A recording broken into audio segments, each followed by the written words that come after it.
Hello દોસ્તો, welcome to my YouTube channel સોરઠની રસધાર લોકવાર્તાઓમાં. મિત્રો, આજે આપણે વાત કરવાના છે રોંદલ માતાજીના ઇતિહાસ વિશે. રોંદલ માતાજી ભગવાન વિશ્વકર્માના પુત્રી રૂપે અવતર. રોંદલ માતાજી જેમ જેમ મોટા થયા ગયા તેમ તેમ ભગવાન સૂર્યનારાયણને તેમના પ્રતિ લાગણી થઈ અને તેમની સાથે વિવાહની ઈચ્છા થઈ.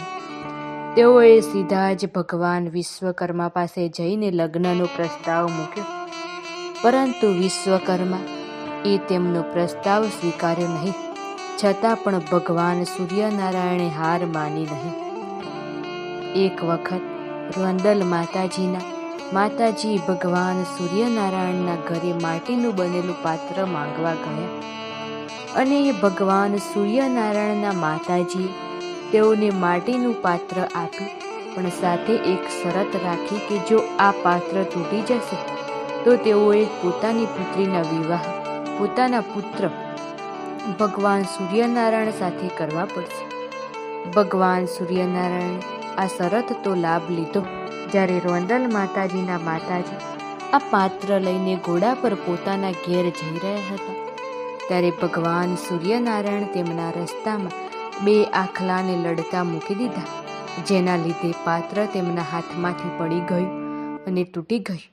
શરત મુજબ રોંદલ માતાજીએ તેઓના વિવાહ ભગવાન સૂર્યનારાયણ સાથે કરાવવા પડ્યા. વિવાહ પછી રોંદલ એક પુત્ર યમરાજ અને એક પુત્રી યમુનાજી તથા ભગવાન સૂર્યનારાયણના અતિશય તેજના લીધે માતાજી તેમની સાથે જોવા સમક્ષ ન હતા. પરંતુ ભગવાન સૂર્યનારાયણને થયું કે માતાજી તેઓના સૌંદર્યના અભિમાનના લીધે તેઓની સામે નથી જોતા, જેથી કરીને ભગવાન સૂર્યનારાયણે તેમને શ્રાપ આપ્યો કે તેઓ જંગલમાં પોતાના સંતાનો સાથે ભટકશે. અને ભગવાન સૂર્યનારાયણના શ્રાપના લીધે રોંદલ માતાજીએ પોતાનું છાયા સ્વરૂપ પ્રગટ કર્યું અને ભગવાનની સેવામાં લગાવી દીધું ને પોતે પોતાના પિતાના ઘરે ચાલ્યા ગયા. જ્યારે ભગવાન વિશ્વકર્માએ રોંદલ માતાજીને પૂછ્યું કે તેઓ શા માટે ઘરે પાછા ફર્યા છે, ત્યારે વિશ્વકર્માએ કહ્યું કે વિવાહ પછી દીકરીનું સાચું ઘર તેનું સાસરું જ કહેવાય, જેથી કરીને માતાજી પોતાના પિતાનું ઘર છોડીને જંગલમાં તપ એટલે કે ભૂખ્યા અને તરસ્યા રહીને ભગવાનની પ્રાર્થના કરવા ચાલ્યા ગયા. રોંદલ માતાજી એક જંગલમાં 14,000 વર્ષ સુધી તપ કર્યું. આપણું એક વર્ષ એટલે તેઓનો એક દિવસ. જંગલમાં તપ.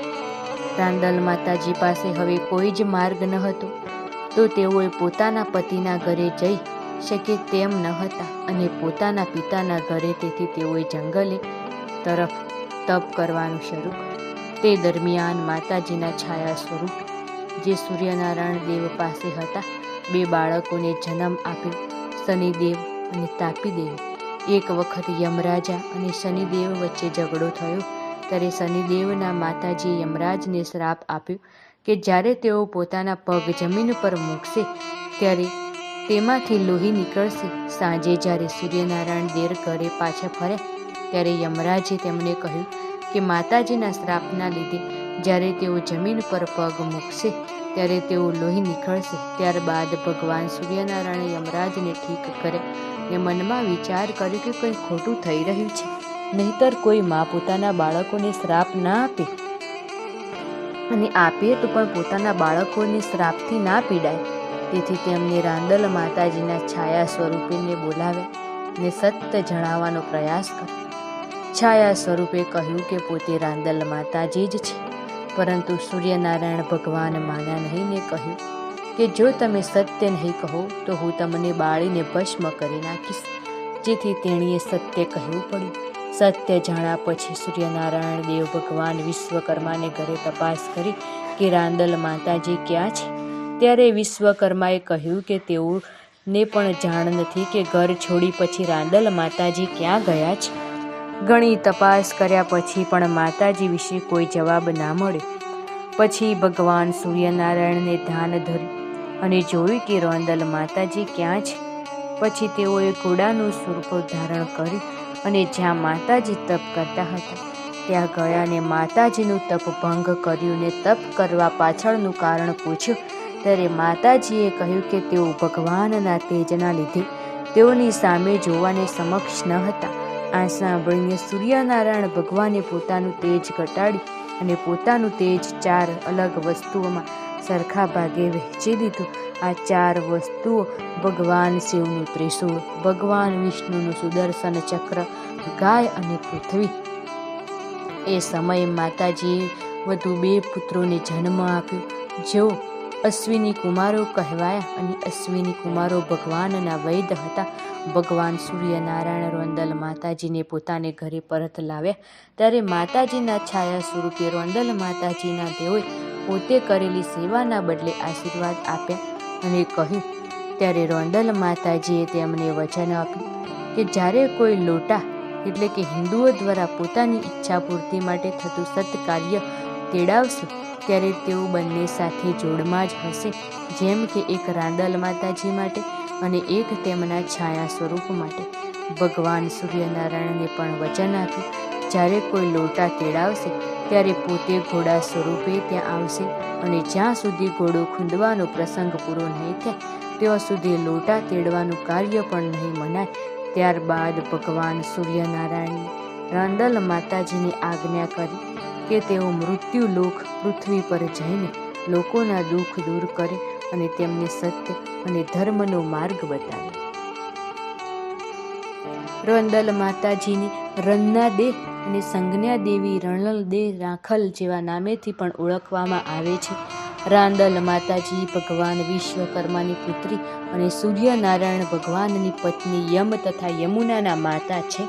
શનિ અને તાપી તે રાંદલ માતાની છાયાના સંતાનો છે અને માતાજીના રૂપ ગુણના તેજથી પ્રભાવિત થઈ સૂર્યદેવ રાંદલ સાથે લગ્ન કરવાની ઈચ્છા જાહેર કરે છે અને સૂર્યની માતા અદિતિ સૂર્યને પોતાની ઈચ્છા હઠ ત્યાગી દેવાનું કહી વચન આપે છે કે સૂર્યની બરોબરી કરી શકે તેવી કોઈ પણ દેવ કન્યા સાથે તેના લગ્ન કરી દેવાશે. સૂર્ય પોતાની હઠ પર અચળ રહે છે. અદિતિ રાંદલની માતા પાસે લગ્નનો પ્રસ્તાવ લઈ જાય છે. ત્યારે અદિતિ દેવી કાંચના પાસે ગયા અને તેમને પુત્રી રાંદલનો હાથ પોતાના પુત્ર આદિત્ય માટે માગ્યો. અદિતિજીની વાત સાંભળી કાંચના કહે, આપના પુત્રની દિનચર્યા રાત દિવસ ચાલે છે, તેથી ન જાણે ક્યાં સુધી મારી પુત્રી ભૂખ્યા રહેવું પડે, માટે મારી ઈચ્છા નથી. દેવી કાંચનાની વાત સાંભળી સૂર્યદેવ વરુણદેવની સહાયથી કાંચના દેવીના મોભારાના નળિયામાંથી રસોઈ ગૃહની તાવડીઓમાં તોડી નાખી. આથી કાંચના અદિતિ પાસે તાવડી લાવવા ક્યાં જાય. અદિતિએ શરતો મૂકી કે મારી તાવડીની ઠીકરી તૂટે તો હું તારી દીકરીને લઈ જઈશ. ત્યારે કાંચનને વિચાર કર્યો, કેવી રીતે તાવડીની ઠીકરી તૂટે? આથી તેમણે હા કહી. તેઓ તાવડી લઈ ઘેર આવ્યા, રસોઈ કરી, પછી તાવડી ઠંડી કરી, પછી તેઓ તાવડી આપવા ગયા. ત્યારે સૂર્યદેવે યુક્તિ કરી કે આખલાઓની વચ્ચે દેવી કાંચનાને એવા ભીડવી દીધા કે હાથમાંથી તાવડી પડીને તૂટી ગઈ અને રાંદલ માતાના વિવાહ સૂર્યનારાયણ સાથે કરવા પડ્યા. આ તરફ ભગવાન સૂર્ય અને છાયા કે જેના ભગવાન સૂર્ય રાંદલ માતાજીનું અસલ સ્વરૂપ જ ગણે છે, જેના 2 સંતાનો થાય, શનિ અને તાપી. મિત્રો, વિડીયો પસંદ આવે તો વિડીયોને લાઇક, શેર, કમેન્ટ કરજો અને ચેનલમાં નવા હોય તો ચેનલને સબસ્ક્રાઈબ